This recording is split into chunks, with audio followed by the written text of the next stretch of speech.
Oke, kita langsung mulai yang pertama dulu ya. Oke, ini belum apa-apa ya teman-teman. Saya udah ngasih case tadi aja nih kayaknya. Ya, jadi tujuan saya memang sengaja sih ngasih case tadi di sini sebelum kita ngomongin materinya lebih lanjut, biar saya juga tahu nih persepsi teman-teman tuh seperti apa sih, terutama terkait case tadi yang ada di layar ini, yaitu tentang si Laura. Case Jadi tadi ini mit Laura. Gue Laura, usia 22 tahun, dan gue baru aja lulus. Setelah lulus, gue langsung dapat pekerjaan yang cukup cocok dengan background gue. Tapi sebulan gue kerja di sini, gue nggak nyangka aktivitas keseharian bekerja itu bisa mempengaruhi kesehatan mental gue. Belum apa-apa, gue udah banyak di-assign project ini itu tanpa dijelaskan detailnya seperti apa. Hal yang paling menyebalkan adalah gue di sini diminta untuk bekerja bertahap dari hal-hal yang kecil terlebih dahulu. Gue ngerasa nggak punya kendali penuh atas pekerjaan gue ini. Gue ngerasa jadi nggak punya waktu untuk healing dan ngasih self reward ke diri gue sendiri. Tadinya gue masih bisa scrolling medsos dan nonton Netflix, tapi sekarang apa-apa harus bikin kerjaan. Gue pengen create something different dalam hidup gue dan gue pegang kendali di dalamnya. Sekarang gue milih untuk jalani dulu kerjaan ini apa adanya dan gue nggak mau banyak terlibat mendalam di project. Dan fokus utama gue adalah gimana buat diri gue nyaman sebelum mikirin nantinya bakal kayak gimana. Oke, thank you ya Mas Bevan. Ini enak banget nih didongengin oleh Mas Bevan ya. Ya, jadi ini case-nya tentang si Laura ya Mas. Mungkin saya boleh tanya-tanya dulu ya, sedikit. Oke, Mas Bevan hilang dari spotlight. Mas mau tanya, ini setelah baca case-nya si Laura ini, apa sih opini Mas tentang case ini? Ini boleh apa aja ya? Boleh tentang Lauranya, boleh tentang kerjaannya, atau kalau misalnya di perspektif lainnya juga boleh. Oke, kalau perspektif dari saya ini, Laura ini dia cukup kaget sama dunia kerja karena mungkin dia habis baru saja lulus, yang tiba-tiba yang tadinya kuliah itu kan jadwalnya nggak nentu, bisa Hmm. kuliah atau kelas pagi, tiba-tiba kelas sore, dan jadi bisa bangun siang gitu-gitu. Mhm. Dan tiba-tiba dia kaget dengan behavior dari kerja yang harus dari pagi sampai sore, terus juga tentunya komunikasi dengan banyak orang, yang tentunya waktu kuliah apalagi nih misalkan disangkut pautin waktu pandemi yang Hmm. hanya di depan laptop aja. Jadi dia ada kaget gitu kalau perspektif dari saya, Mbak. Oke, baik. Wah, ini bagus banget nih. Kayaknya udah mengenalin banget ya Mas ya dari case-nya si Laura ini. Nah, kalau menurut Mas Devan, ini adalah perilaku yang memang ditemui sehari-hari dan wajar atau enggak sih Mas? Kalau sebagai di umur 22 tahun itu menurut saya wajar karena dia butuh adaptasi sih, Mbak. Karena ya tadinya dia kuliah terus tiba-tiba udah langsung kerja gitu. Jadi memang menurut saya wajar. Oke, Menurut baik. Oke, thank you Mas Bevan. Ya, itu aja sih sebenarnya yang pengen saya tanyain. Kita lanjut ya. Jadi tadi udah benar-benar komprehensif ya dijelasin sama Mas Bevan. Jadi memang si Laura ini dia kayaknya memang cukup kaget ya. Yang tadinya aktivitasnya mungkin saat bekerja. Dan kemudian memang kalau misalnya dilihat wajar atau enggaknya sebenarnya wajar karena dia masih proses adaptasi. Nah, tapi apakah ini termasuk ke dalam suatu isu-isu tertentu? Nah, inilah yang butuh untuk kita gali lebih dalam lagi dan berhubungan dengan topik yang akan kita bicarakan hari ini. Sebelum kita lanjut, ada yang punya pendapat lain mungkin? Boleh loh kalau misalnya mau sampaikan di kolom chat ya.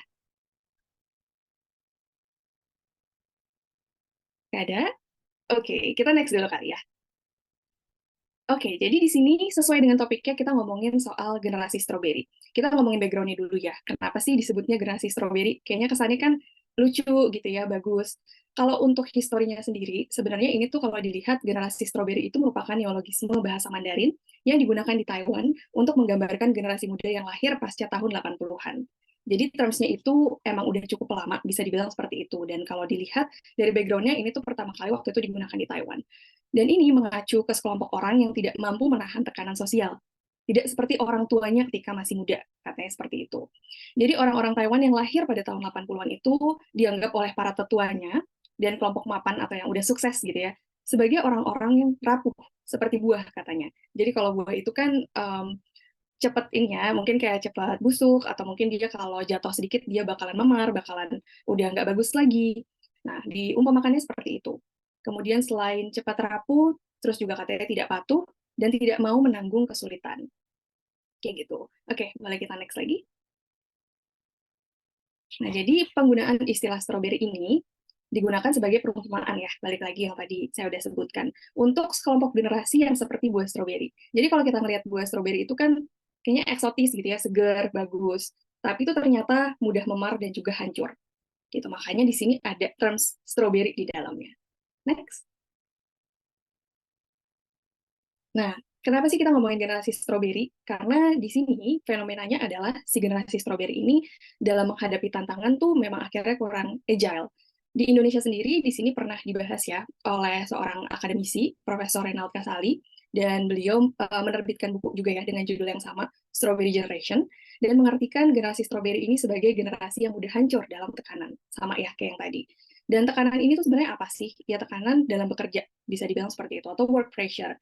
Bisa berupa deadline, bisa berupa beban kerja yang tinggi, atau kalau kita berurusan sama kliennya atau user, kliennya atau usernya itu banyak tuntutan, dan masih banyak lagi ya. Dan ini disclaimer-nya juga ya, teman-teman. Jadi, generasi strawberry ini sebenarnya tidak terbatas pada Gen Z atau millennials, atau generasi yang ya baru-baru ini bekerja gitu ya, baru-baru ini masuk ke lingkungan pekerjaan. Melainkan mengacu ke golongan yang tumbuh dengan gaya hidup tertentu. Jadi yang umumnya itu sudah terpapar oleh teknologi atau perkembangan digital. Jadi, mungkin aja tidak semua Gen Z atau millennials pun tergolong dalam kelompok generasi strawberry.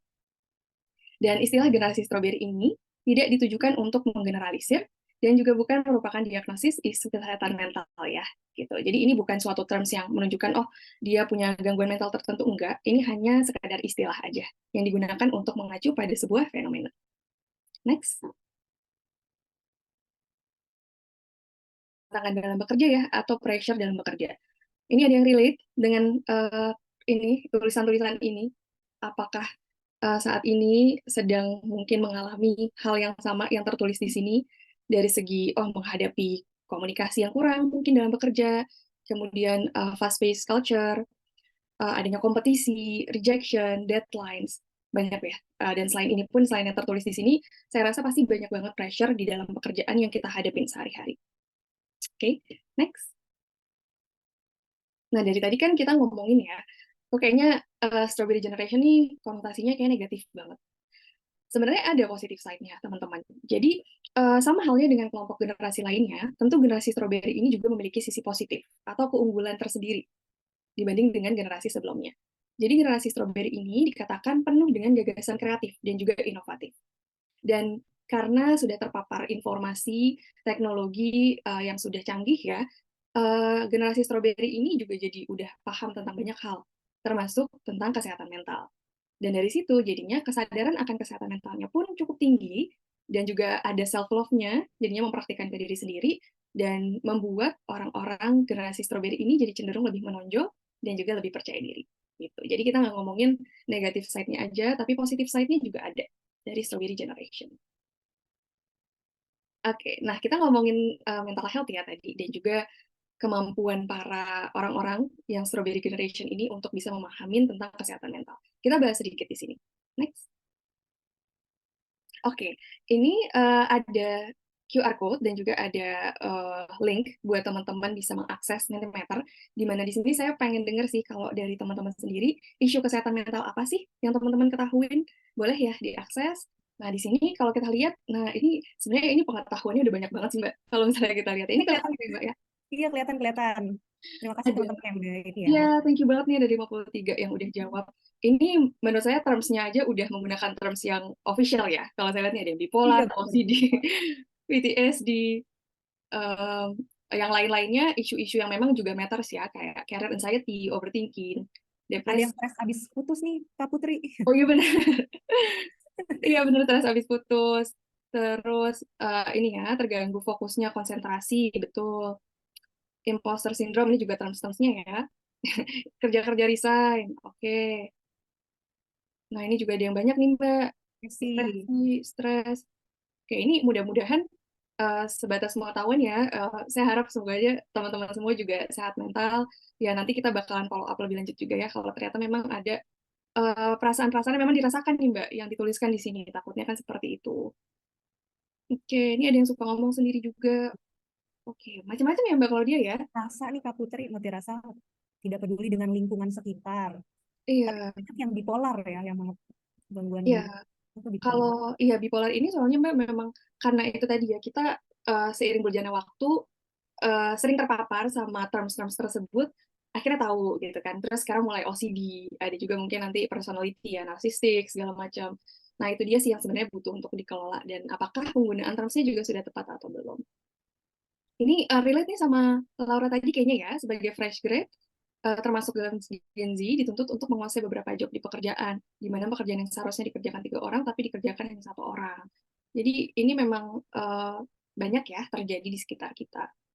Oke, thank you banget teman-teman di sini udah menjawab. Saya juga jadi tahu ya pemahamannya sejauh mana, dan cukup cukup luas sebenarnya ya, dan udah tahu terms-termsnya juga. Ini berhubungan sama yang akan kita bahas juga sih Mbak untuk yang next-nya. Dari Mbak Claudia mau tambahin lagi? Ini udah cukup Udah, waktu udah cukup ya. banyak banget Oke. nih. Iya, thank you ya teman-teman yang udah menjawab. Ini kita akan bahas nih di selanjutnya. Oke. Kita tunggu lagi ya materinya. Oke. Sebentar. Oke, kita boleh di slide sebelumnya? Iya, oke. Teman-teman ada yang familiar sama meme ini? Jadi gini, kenapa sih kita perlu untuk ngomongin kesehatan mental? Di sini kalau berdasarkan riset, penggunaan tadi yang Mbak Claudia tanyakan juga ya, kenapa sih kok tiba-tiba jadi diomongin banget? Ya tadi kan karena kita terpapar akan informasi yang beragam ya di internet, dan kita udah canggih banget, kita cuman 1 klik aja kita udah bisa tahu berbagai macam informasi. Nah, di sini untuk generasi strawberry sendiri yang ditakutkan adalah bahwa ketika mengkonsumsi informasi-informasi tersebut, spesifiknya terkait mental health, jadinya ada misconception gitu. Padahal sebenarnya kalau misalnya kita ngomongin kesehatan mental, itu tuh perlu banget untuk kita gunakan infonya itu secara bijak gitu. Jadi penting bagi kita untuk aware, tapi juga penting untuk kita mengelolanya dengan baik, dan pastinya dengan bantuan juga ya dari profesional, sebenarnya seperti itu. Next. Nah, ini kalau kita ngelihat flow-nya tuh seperti apa sih, gitu ya Mbak Claudia. Jadi, di sini kalau kita lihat dari generasi strawberry, karena tadi akses informasinya cepat dan instan ya teman-teman, jadinya cenderung ada indikasi untuk melakukan self-diagnose, dan juga menggunakan terms kesehatan mental tuh jadi kayak kurang tepat, gitu. Dan takutnya, ini sebenarnya bukan menggeneralisir ya, balik lagi, tapi jadinya malah justifikasi, jadinya menjadi excuse, jadinya pembenaran, padahal mungkin belum tentu udah benar-benar dicek ke profesional. Jadi kita lihat ya efek-efeknya, jadi self-diagnose, bahkan ada juga sih sebenarnya yang merasa memiliki pemahaman seperti profesional atau expert di bidangnya. Kemudian penggunaan termsnya jadi berlebihan, seperti healing, toxic, red flag, introvert.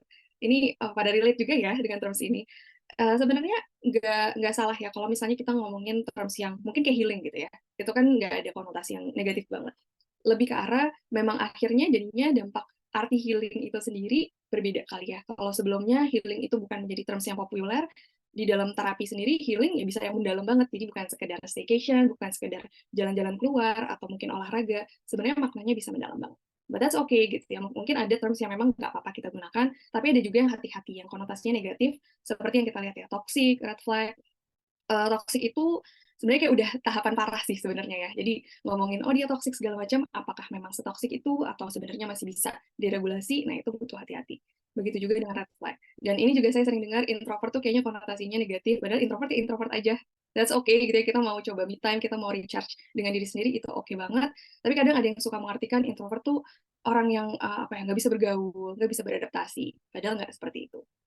Kalau Nah, misalnya padahal energi penggunaannya tadi kan utamanya pastinya mindful ya. Di sini saya punya tips nih Mbak, untuk bisa kita tuh setidaknya benar-benar aware. Jadi nggak cuma baca terus kita masukin dan ya kita merasa seperti itu. Ketika kita tahu hal tertentu, kita ngerasa relate, itu nggak apa-apa. Tapi coba deh amatin dari 4 hal ini. Ada fisik, ada kognitif, emosional, dan juga ada perilaku. Boleh next lagi kali ya, biar sekalian. Nah, di sini Mbak Claudia, jadi kalau kita mau coba mengidentifikasi gejala, ini contoh ya, salah satunya burnout. Jadi nggak semata-mata mungkin kayak kita lagi stres aja, kita langsung ngomong kita burnout. Atau mungkin kita lagi nggak mood aja, kita burnout. Kalau ini aja bahkan buat para profesional aja tuh bisa memantau sampai panjang gitu ya, mungkin 2 sesi, 3 sesi untuk melihat apakah memang cuman fase, kayak fase, oh dia habis dimarahin, atau mungkin lagi ada kerjaan yang kayaknya kurang enak, atau memang ini udah berlangsung lama. Dan dilihatnya itu dari fisik, emosional, kognitif, dan perilaku. Contohnya misalnya kalau fisik, ini beberapa di antaranya aja, ya mungkin kita ngerasa 3 dari 4 hal ini, atau mungkin cuman salah satunya gitu ya. Nah, itu kan jadi tahu ya apakah memang ini tuh intens atau enggak gitu. Jadi kalau misalnya ke checklist semua, apakah memang butuh untuk buru-buru didiskusikan ke profesional, atau kalau satu doang, oh jangan-jangan memang ini saya lagi fase aja Begitu pula juga dengan emosional, kognitif, dan juga perilaku ya. Suasana hati nggak stabil, terus juga kalau yang kognitif sulit berkonsentrasi, terus perilakunya juga jadi kayak menarik diri, itu juga perlu untuk diperhatikan satu persatu. Dan tetap, meskipun mungkin hal-hal kayak gini juga kita temukan di internet, kalau emang ngerasa intens banget, lebih baik abis itu ke profesional untuk bisa ya beneran secara official didiagnosis ada atau tidaknya. Dan kuncinya itu bakal dia di sini kita harus lihat apakah ini tuh out of character. Jadi kalau emang kita orangnya cukup tertutup, ya kalau tiba-tiba di sini ada gejala tertutup gitu ya, ya bukan berarti belum tentu kita burn out gitu. Karena memang mungkin udah seperti itu dari sananya. Jadi menunjukkan perbedaan dari yang biasanya, yang tadinya mungkin ngomong terus, kayaknya cheerful, talkative, tiba-tiba mungkin jadi diem. Nah, itu kan out of character ya. Itu juga perlu diperhatikan. Dan ini bisa dilihat ke diri sendiri maupun ke orang orang lain gitu ya. Hal-hal seperti ini. 4 tips untuk melihat satu persatu ini, Mbak. Gitu. Oke, Mbak Putri, tapi sebelumnya aku Hmm. mau ngingetin dulu nih buat sobat-sobat JOS ya. Kalau boleh loh bertanya di webinar kali ini karena nanti di akhir sesi akan ada giveaway Oh. buat beberapa penanya terpilih Mbak Putri. Jadi nanya terus dapat hadiah juga nih dari kita. Oke, menarik-menarik. Berarti nggak boleh langsung self ya, karena ini tuh perlu konsultasi juga ke orang-orang yang memang profesional, karena tahapnya nggak cuman langsung bisa kelihatan, tapi kalau tadi dari penjelasan Kak Putri itu panjang ya, bisa beberapa sesi untuk akhirnya dapat disimpulkan kalau mereka terdiagnosa gitu ya, ada isu kesehatan mental gitu ya Kak ya. Betul banget, Mbak. Jadi, nggak apa-apa kita kalaupun mau memperkaya diri dengan informasi, tapi tadi balik lagi gunakan informasi dengan bijak dan lebih baik kalau emang ngerasa, oh ada yang salah nih, instead of langsung ngeklaim, coba untuk kunjungin profesional psikolog atau psikiater kalau di sini ya. Gitu. Hmm. Nah, habis itu kita ngomongin quiet quitting nih. Di sini ada hubungannya juga soalnya. Next. Oke. Nah, teman-teman mungkin kalau ada yang punya pendapat tentang quiet quitting juga boleh loh. Di sini bukan cuma hanya mau bertanya, tapi kalau punya opini juga silakan ya di kolom chat. Jadi quiet quitting ini, tadi kan kita ngomongin tentang kerentanan ya, generasi strawberry. Dan jadinya kalau di dalam lingkup pekerjaan, di sini ada juga fenomena quiet quitting namanya. Jadi kalau arti harfiahnya berhenti diam-diam. Dan ini tuh sebenarnya mengacu pada penolakan terhadap pekerjaan. Jadi orang-orang yang melakukan quiet quitting ini melakukan pekerjaannya itu seminimal mungkin tanpa usaha dan kontribusi ekstra gitu. Dan untuk quiet quitting sendiri, termsnya itu pertama kali diperkenalkan oleh Mark Bolger pada tahun 2009 dan ini kurang lebih sama ya. Jadi mengacu ke penjelasan mengenai penurunan motivasi berprestasi di tempat kerja. Next. Ini juga diartikan ya oleh Aidin. Sama, quiet quitting itu jadinya kayak bekerja seminimal mungkin, jadi bare minimum banget.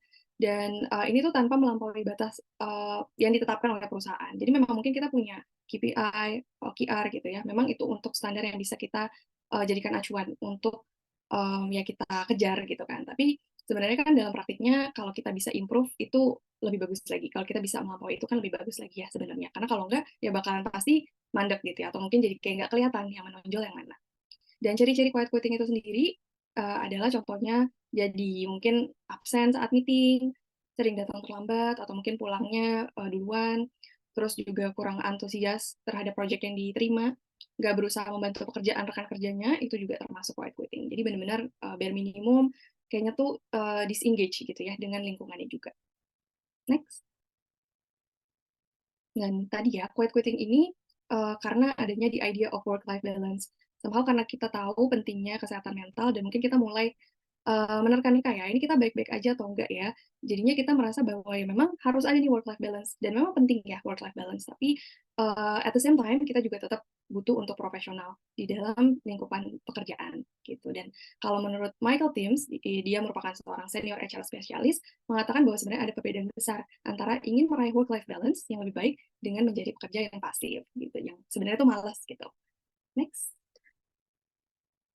Dan ini faktor-faktor penyebab quiet quitting. Tadi Mbak Claudia juga sempat ngomong, mungkin stres secara keseluruhan ya Mbak. Itu kan bisa ada faktor eksternal, bisa juga internal. Nah sama, untuk terms-terms yang lebih spesifiknya lagi, terutama quiet quitting ini, faktor-faktornya pun juga seperti itu. Jadi ada yang dari diri sendiri, ada yang mungkin memang dari lingkungan, atau misalnya dari perusahaan.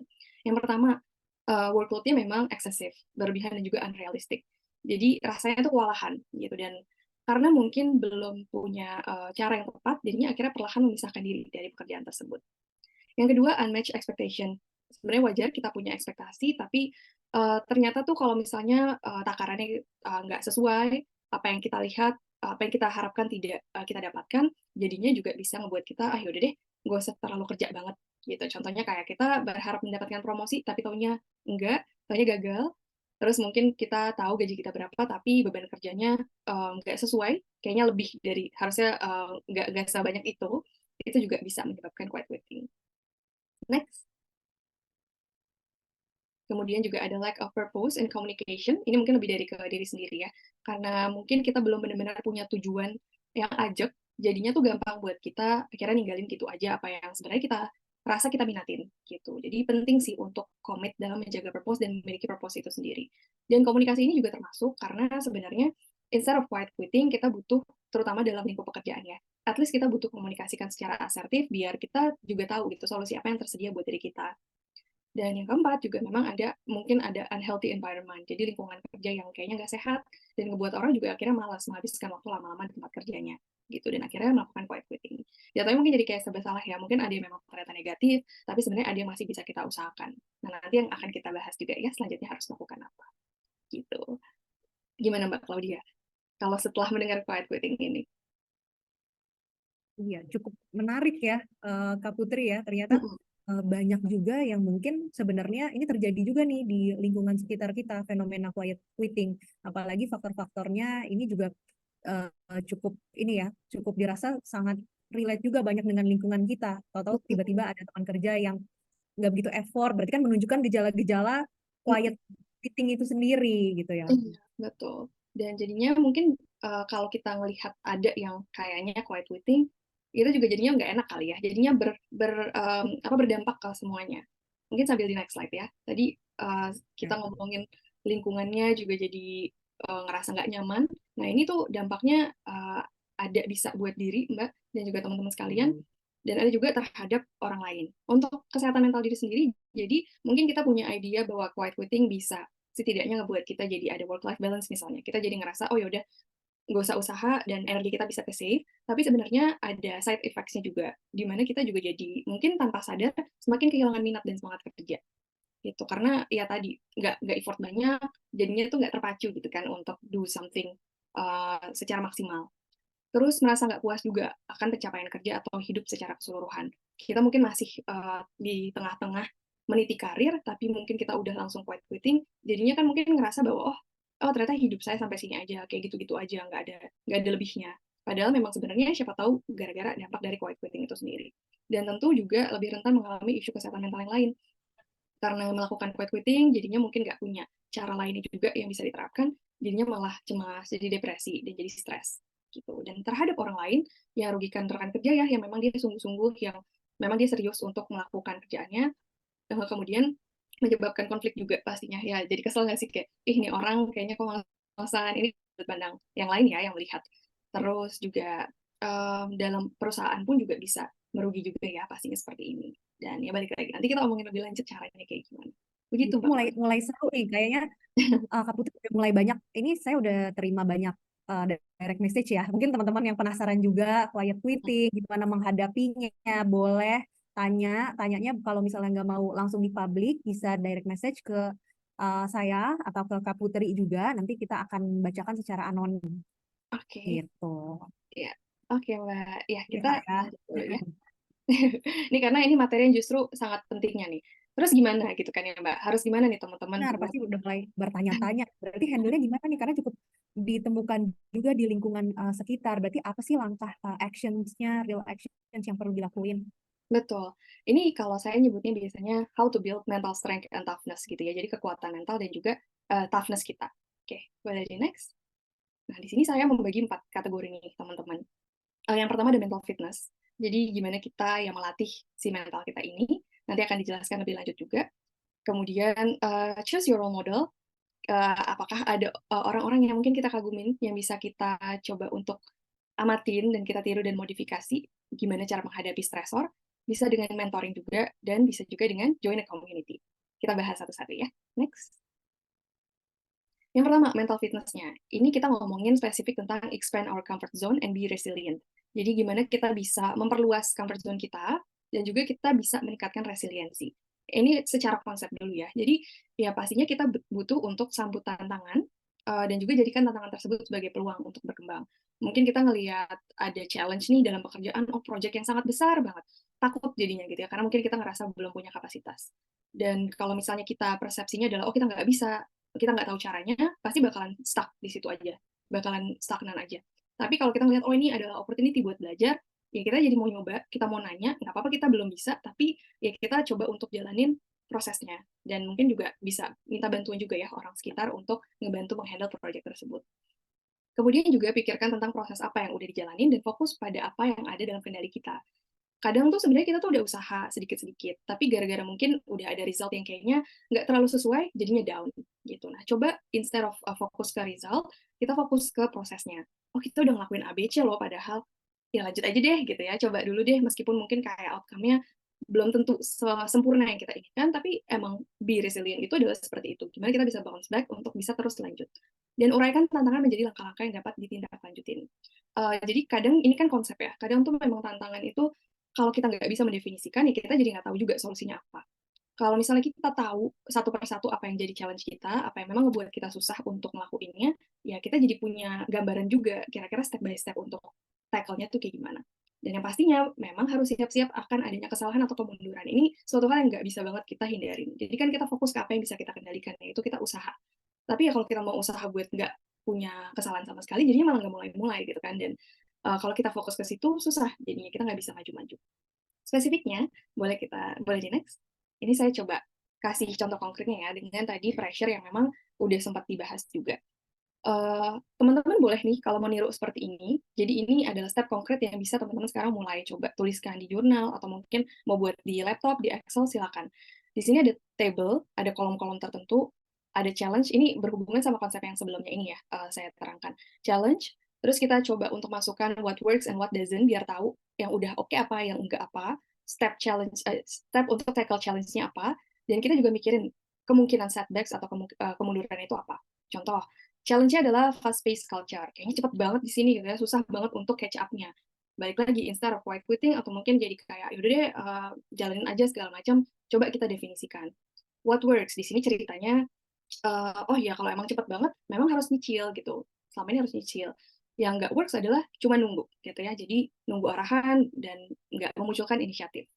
Kemudian kita pikirin lebih lanjutnya apa lagi nih. Kayaknya memang harus daily review deh, biar kita tahu next-nya itu yang akan datang apa. Ya, apapun bisa terjadi, tapi kalau kita coba ngepredik gitu ya, ini kan fast pace nih. Kayaknya kemudian di next project atau mungkin besoknya bahkan bakalan ada ini deh. Kita coba untuk predik dan kita daily review jatuhnya ya, kayak coba untuk mengevaluasi. Dan kita lihat setbacks, possibilities-nya apa. Ya, bakalan banyak perubahan, iya. Terus juga ternyata nggak sesuai prediksi juga mungkin. Dan kita pikirkan lagi, terus gimana handle setbacks-nya? Diskusi berkala dengan rekan atau atasan. Jadi kita nggak stop sampai ke, oh ada masalah ya udah, tapi kita coba terus untuk coba cari solusinya. Dan ini bakalan kontekstual banget, jadi butuh untuk kita tahu satu persatu apa nih masalahnya. Contoh lagi sedikit ya, poor communication. Ini di tim kita kayaknya jelek banget nih komunikasinya gitu kan.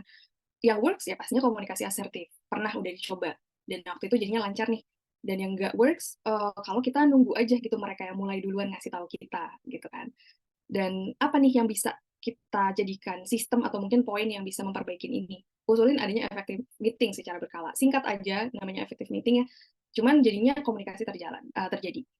Setback possibilities-nya, oh rekan kerja nggak kooperatif, ngapain sih meeting-meeting gitu ya, atau mungkin atasan nggak menghiraukan, ah nggak penting gitu. Gimana handle setback-nya? Oke, ini balik lagi ya, kan kita fokus ke apa yang bisa kita kontrol.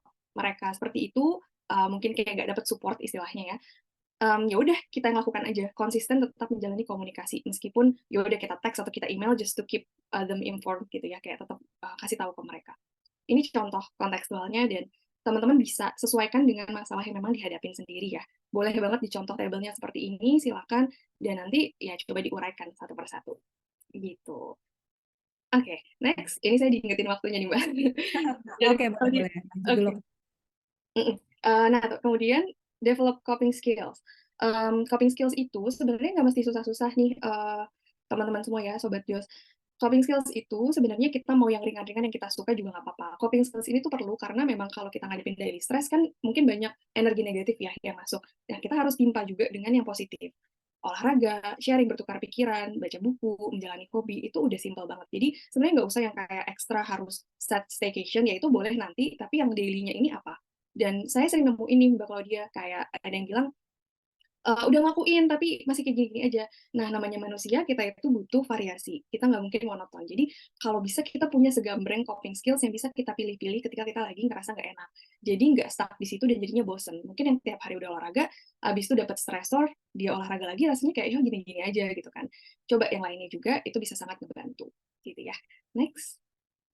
Nah, ini kalau ini salah satu teknik yang biasa saya terapkan juga ya dalam terapi, journaling. Karena ini adalah tools yang sebenarnya ngebuat kita tuh bisa nge-ekspresin apa yang kita rasakan dan apa yang kita pikirkan gitu. Jadi journaling itu untuk saat ini ya, kalau step awalnya bisa tulisin apa aja sih perasaan kita, mungkin kita tadi kesel di kerjaan, ada yang kurang bagus, ada yang mungkin ngebuat kita jadi ngerasa terganggu, kita tuliskan. Dan juga mindfulness itu juga perlu. Mindfulness bukan harus yang kayak meditasi seperti yang mungkin berat-berat. Mindfulness itu dengan latihan pernafasan itu juga bisa kayak ya tarik nafas, keluarkan perlahan, kita cari ruangan yang tenang dulu, bisa dilakukan. Next.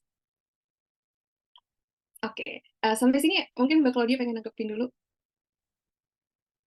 Ya, berarti kalau misalnya tadi kan ada mental fitness gitu ya kalau bahasanya Putri. Mental fitness itu sebenarnya kita review lebih lanjut dulu ya Kak Putri ya, terkait sebenarnya apa sih yang menjadi challenge-challenge kita gitu. Jadi nggak langsung terhadap oh kesimpulannya A nih langsung Iya, mental gitu kan. betul. Ternyata Betul. harus dirunut dulu satu-satu tuh sebenarnya apa yang menjadi challenge-nya dan kemudian di review lagi berarti bagaimana sih cara untuk mengatasinya gitu. Itu yang didefinisikan sebagai mental fitness di sini ya. Betul, Jadi Mbak.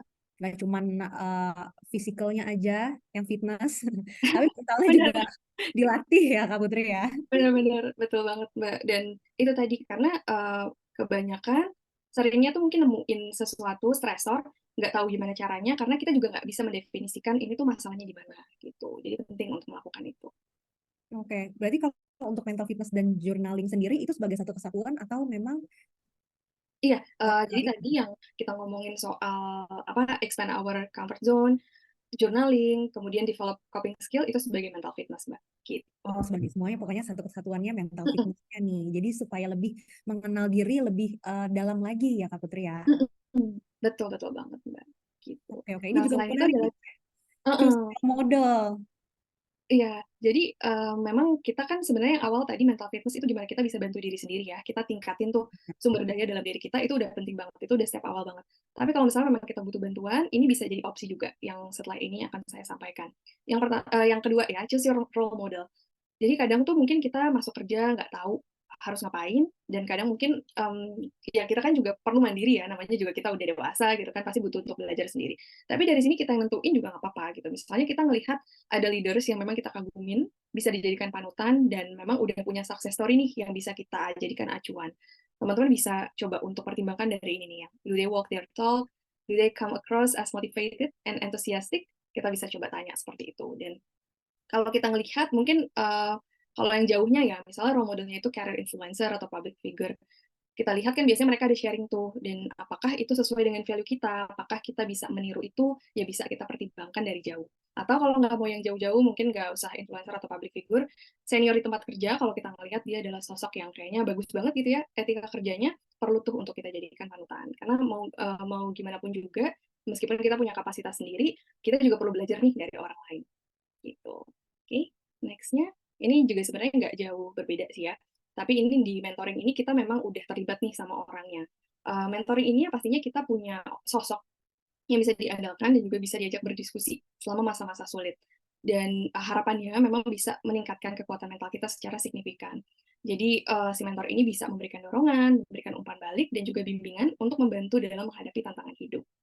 Tips memilih mentor juga ada nih teman-teman, kalau mau lihat ya, mau coba untuk di capture atau kayak gimana boleh. Kita lihat ini mentornya memang kita kagumin atau enggak, karena memang penting sih untuk memilih sosok yang bisa ngajarin kita, yang memang kita percaya juga gitu. Dan kita kalau misalnya memang nggak ada sistem tersebut yang tersedia, kita bisa cari sendiri gitu. Misalnya ada orang yang kita kenal, kita ajukan gitu ya, kita pengen diajarin, kita pengen dipandu, bisa banget gitu ya. Dan mentoring ini bisa sangat membantu kita sih sebenarnya untuk melihat ke depannya bakalan kayak gimana, terutama dalam konteks kerjaan ya gitu. Nextnya. Nah, yang keempat ini join a community. Ini balik lagi kan ngomongin mental strength ya di tempat kerja juga, tapi ya secara pribadinya juga kena lah, bisa dibilang kayak gitu. Jadi salah satu prediktor terkuat terkait kepuasan hidup itu adalah hubungan kita dengan orang lain. Jadi support system yang kita milikin ya memang bukan hanya keluarga, teman terdekat, atau kita memang udah punya psikolog, atau mungkin mentor, tapi bergabung dalam sebuah komunitas itu juga bisa memberikan dampak positif pada kesehatan mental kita. Dan juga dapat membuat diri kita ingin terus bangkit dari kesulitan. Komunitas ini bisa apa aja ya? Mungkin kalau teman-teman ada opsi komunitas mental health, silakan.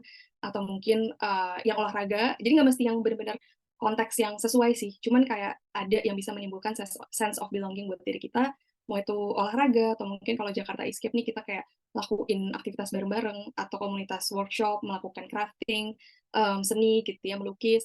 Itu bisa ngebantu kita untuk connect sama orang lain dan mungkin lebih memperkaya diri kita juga ya untuk bisa cope terhadap masalah-masalah dalam kehidupan gitu. Itu Mbak Claudia kurang lebih ya untuk si build mental strength and toughness-nya. Sekalian kita next.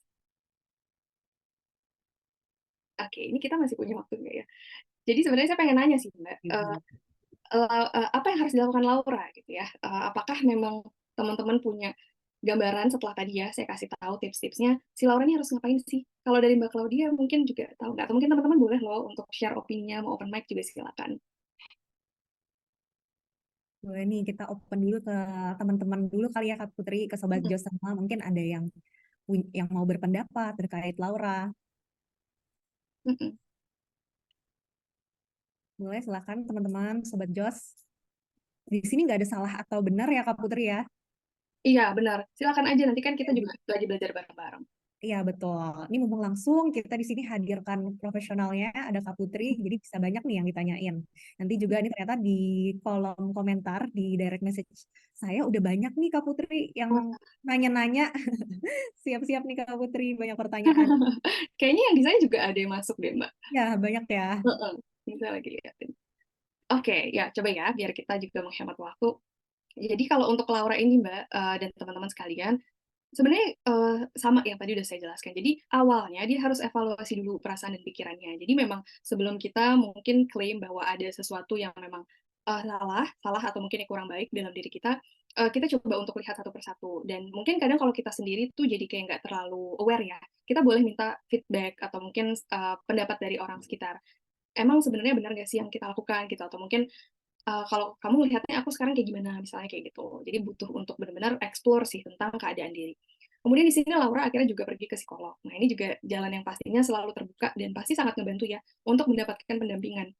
Bagaimana untuk mengelola emosinya dengan baik. Dan di sini dia juga melakukan journaling, kemudian juga mengidentifikasi dan juga mengembangkan coping skills-nya, serta mendiskusikan isu-isu yang mengganjal dalam dirinya. Terus juga dia meminta bantuan rekan kerja yang senior yang ia percaya untuk menjadi mentornya, sosok yang ia panutin dan juga dapat membantunya dalam tantangan dalam bekerja gitu. Dan juga di sini kalau misalnya dilihat ya Laura juga coba gabung nih ke komunitas storytelling. Jadi mental health dia secara pribadi juga terjaga, tapi untuk yang konteks kerjaan pun dia juga do something yang memang benar-benar konkret, yang benar-benar efektif gitu ya, bukan hanya dengan mungkin quiet quitting atau hanya kayak disengage aja sama si pekerjaannya gitu. Oke. Okay. Nah, kita lanjut dulu ya. Kita ngomongin peran lingkungan terdekat dalam menghadapi generasi strawberry. Next. Nah, ini apa sih yang perlu dilakukan atasan dan rekan kerja ketika mungkin melihat ada generasi strawberry atau simpelnya ada orang-orang yang mungkin kayaknya kelihatannya stres atau mungkin disengage dalam pekerjaannya. Di sini ada 3 tips nih. Sebenarnya bisa kita lakukan sebatas kita mengamati, kita dengarkan dan kita sikapin, itu juga seharusnya sudah ngebantu. Jadi amatir ini kita coba untuk lihat perilakunya gitu ya, kita observe selama ini dia kayak gimana sih, apakah ada perubahan-perubahan. Ini kan kita juga ada dibekalin ya tadi untuk gimana sih ningkatin awareness dengan memperhatikan fisik, kognitif, emosional, dan perilaku. Kalau emang itu ada hal yang memang kurang, kok kayaknya nggak kayak biasanya ya, atau kayaknya kok kurang baik ya, ya itu kita bisa mulai dari situ. Dan kemudian kalau misalnya kita bisa reach out, dan kita mungkin atasan atau kita rekan kerja yang cukup dekat, kita boleh ajak ngobrol gitu ya, kita coba untuk dengarkan dan pahamin dulu setidaknya di sini. Kita nggak mesti harus langsung kasih solusi, oh kalau misalnya kayak gini kamu resign aja atau ngapain, nggak mesti seperti itu, tapi kita coba untuk dengerin dulu, memahamin sudut pandang dia seperti apa. Baik itu memang mungkin dia hanya sekedar ya memang apa ya kayak mungkin bermalas-malasan aja, ataupun memang dia benar-benar real punya isu kesehatan mental, yang penting dengarkan dan pahamin dulu. Dan setelah itu sikapin. gitu ya, bagaimana kita memberikan dukungannya gitu. Dan ini sesimpel kita ngasih rujukan ke profesional aja itu juga udah cukup. Jadi di sini kita bisa memposisikan diri kita untuk sebagai orang yang bisa mengamati, dengerin, dan mungkin solusinya at least kita bisa mengarahkan lah gitu ya. Jadi kalau kita nggak tahu harus kayak gimana, solusinya bingung juga, setidaknya berikan rujukan lah seperti itu. Next. Nah, untuk perusahaan juga pastinya perlu ya. Tadi kan kita banyakin ngomongin diri sendiri karena balik lagi itu yang lebih bisa kita kontrol. Nah, untuk peran perusahaan sebenarnya tadi untuk mengadakan sistem mentoring session bisa banget. Terus 360 degrees feedback, kemudian pulse check, terus juga biasanya itu ada sistem di mana menggunakan karyawan tertentu sebagai agent of change juga bisa, dan pastinya training dan learning juga ya. Ini mungkin jadinya PR ke perusahaan, tapi untuk tadi ya yang pribadi juga banyak sebenarnya yang perlu untuk kita lakukan. Next. Dan apa peran profesional gitu ya, mungkin saya dan juga teman-teman sejawat yang lainnya, di sini kita secara kontekstualnya pasti akan mengidentifikasi isu kesehatan mental yang dimiliki. Jadi kan kita ngomonginnya di sini mungkin hanya bisa generalnya ya. Ketika kita reach out ke profesional, ya di sini kita jadi bisa ini ya kayak menelaah secara mendalam dan menganalisis secara mendalam klien atau karyawan itu sedang memiliki masalah apa.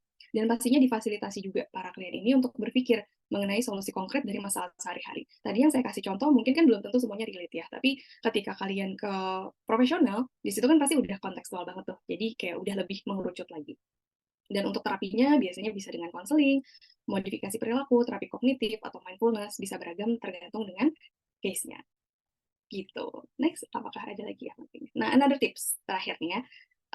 Find intrinsic motivation. Ini penting juga ya, esensi yang cukup bisa mempengaruhi kita juga. Kalau misalnya kita selama ini ngejar promosi, kita ngejar mungkin apresiasi dari perusahaan atau dari atasan, coba kita cari kira-kira dari dalam diri kita sendiri apa yang membuat kita semangat untuk kerja. Misalnya dalam pekerjaan kita ini memang kalau kita coba untuk tackle challenge-nya, kita jadi bisa punya ilmu ini nih yang nantinya ke depannya bisa kita gunakan nantinya. Mungkin kita punya plan yang lain gitu ya. Coba untuk cari gimana pekerjaan ini tuh bisa do something buat diri kita. Kemudian tadi mirip-mirip juga ya, ya perlu untuk ada hobi, aktivitas lain juga, connect dengan orang lain juga. Self care juga penting ya teman-teman. Jadi bukan berarti kita harus mengabaikan demi pekerjaan, tapi di sini juga kita perlu balance aja sih sebenarnya ya untuk melakukannya dan untuk being profesionalnya. Dan lifestyle-nya pun juga dijaga gitu ya, kayak minum vitamin, stay hydrated, terus juga exercise juga penting. Kurang lebih seperti itu. Next-nya udah ya. Thank you teman-teman sudah mendengarkan. Di sini juga udah banyak ya memberikan respon. Gimana nih Mbak Claudia? Sudah selesai, Thank you. Thank you banget Kak Putri, materinya keren banget ya. Mungkin lebih membuka wawasan buat saya dan semua teman-teman yang nonton webinar Kak Putri hari ini.